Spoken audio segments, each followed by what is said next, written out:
கர்த்தருடைய பரிசுத்த நாமத்துக்கு ஸ்தோத்திரம். தேவன் தாமே உங்களை ஆசீர்வதிப்பாராக. தேவன் கிருபையாய் கொடுத்த இந்த 4வது மாதத்துக்காய் ஸ்தோத்திரம். கடந்த 3 மாதங்களும் கர்த்தர் கிருபையாய் நடத்தினார்.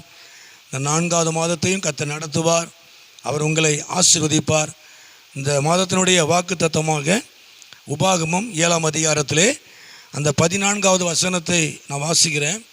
தெரிந்த பகுதி, சகல ஜனங்களை பார்க்கிலும் நீ ஆசீர்வதிக்கப்பட்டு இருப்பாய் என்று சொல்லி வேதத்தில் வாசிக்கிறோம்.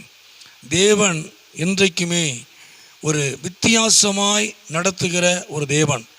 அவர் இஸ்ரவேலருக்கும் எகிப்தியருக்கும் ஒரு வித்தியாசத்தை அவர் உண்டு பண்ணினார். கர்த்தருக்கு மகிமை உண்டாவதாக. இந்த உலகத்திலே, இந்த பூமியிலே எல்லாருக்கும் எல்லாம் இருக்கிறது.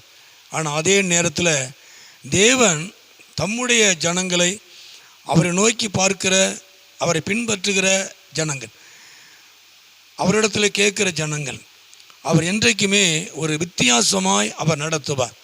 வேதம் சொல்லுகிறது, சகல ஜனங்களை பார்க்கணும், சகல ஜனங்களை பார்க்க நீ ஆசீர்வதிக்கப்பட்டிருப்பாய். அவங்களுக்கு எந்த காரியங்கள் இருக்குதோ இல்லையோ அதை பற்றி இல்லை. ஆனால் அவர்களை பார்க்கிலும் தேவன் ஒரு மேன்மையான ஆசீர்வாதத்தை கர்த்தர் உங்களுக்கு கொடுப்பார். ஏன்னா அந்த 7ஆம் வசனத்தில் கூட நாம் வாசிக்கிறோம், அதாவது நீங்கள் திரட்சி இல்லாமல், நீங்கள் பலன் இல்லாமல், நீங்கள் பெருக்கம் இல்லாமல், நீங்கள் விருத்தி இல்லாமல் இருந்தீர்கள் என்று வேதம் சொல்லுகிறது. அந்த 7ஆவது வசனத்தில் ஆண்டவர் உங்களை குறித்து சொல்ல காரியம் என்ன? கடந்த நாட்களில் திரட்சி இல்லாமல், பலன் இல்லாமல், விருத்தி இல்லாமல், பெருக்கம் இல்லாமல் நீங்கள் இருந்தீர்கள். ஆனால் தேவன், அதாவது அந்த சகல ஜனங்களுக்குள்ளே எந்த விதமான விருத்தியும் பெருக்கமும் திரட்சியும் இல்லாமல் நீங்கள் இருந்தீர்கள் என்று வேதம் சொல்லுகிறது. சகல ஜனங்களுக்குள்ளே நீங்கள் அப்படி இருந்தீர்கள். பெருக்கம் இல்லாமல் இருந்தீங்க, சோத்திரம் பலன் இல்லாமல் இருந்தீங்க, விருத்தி இல்லாமல் இருந்தீங்க சகல ஜனங்களுக்குள்ளே.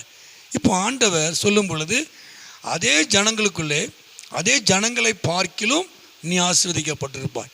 கர்த்தருக்கு மகிமை உண்டாவதாக. அப்போ எந்த ஜனத்துக்குள்ளே, எந்த ஜனத்தின் நடுவிலே நீங்கள் பெருக்கம் இல்லாமல், திரட்சி இல்லாமல், நீங்கள் ஆசீர்வாதம் இல்லாமல், பெருக்கம் இல்லாமல், விருத்தி இல்லாமல் இருந்தீர்களோ, இப்போ அதே ஜனங்களுக்குள்ளே அந்த ஜனங்களை காட்டிலும் நீங்கள் ஆசீர்வாதமாக இருப்பீர்கள். தேவன் உண்மையாகவே இந்த நாட்களில் ஆண்டவர் அந்த 1ஆம் தேதியமாக அவர் சொல்லுகிற காரியம் என்ன அப்படின்னா, நீங்கள் சகல ஜனங்களை பார்க்கிலும் சகல ஜனங்களுக்குள்ளேயும் நீங்கள் ஆசீர்வாதமாய், நீங்கள் ஆசீர்வதிக்கப்பட்டிருப்பீர்கள். கர்த்தர் உங்களை உயர்த்துவார். எந்த ஜனத்துக்குள்ளே, எந்த ஜனத்தின் நடுவிலே நீங்கள் பெருக்கம் இல்லாமல், விருத்தி இல்லாமல் இருந்தீர்களோ, அதே ஜனத்தின் நடுவில் கர்த்தர் உங்களை உயர்த்துவார், உங்களை ஆசீர்வதிப்பார். அவர் உங்களை பெருக பண்ணுவார், அவர் உங்களை விருத்தியடைய பண்ணுவார், அவர் உங்களை உயர்த்துவார். ஆண்டவர் உங்களோடு கூட இருந்து கர்த்தர் இன்னும் பெரிய காரியங்களை அவர் செய்வார். ஜெபம் பண்ணுவோமா? எங்களை அதிகமாக நேசிக்கிற நல்ல பிதாவே, கிருபையாய் கொடுத்த ஆண்டவரே, இந்த 4வது மாதத்துக்காக ஸ்தோத்திரம். கடந்த 3 மாதங்களும் என் தேவன் நடத்துறதுக்காக ஸ்தோத்திரம். இந்த சத்தத்தை கேட்டுக்கொண்டிருக்கிற ஒவ்வொரு பிள்ளைகளையும், ஒவ்வொரு குடும்பங்களையும் என் ஆண்டவர் ஆசீர்வதியும். நீ சகல ஜனங்களை பார்க்கலும் நீ ஆசீர்வதிக்கப்பட்டு இருப்பாய் என்று சொல்லப்பட்ட ஆண்டவர், உம்முடைய வார்த்தை, உம்முடைய வாக்கு தத்துவம் இந்த பிள்ளைகள் வாழ்க்கையில் நிறைவேறட்டும். ஆண்டவரே, நீர் வித்தியாசமாய் நடத்துகிற தேவன், வித்தியாசத்தை உண்டு பண்ணுகிற தேவன்.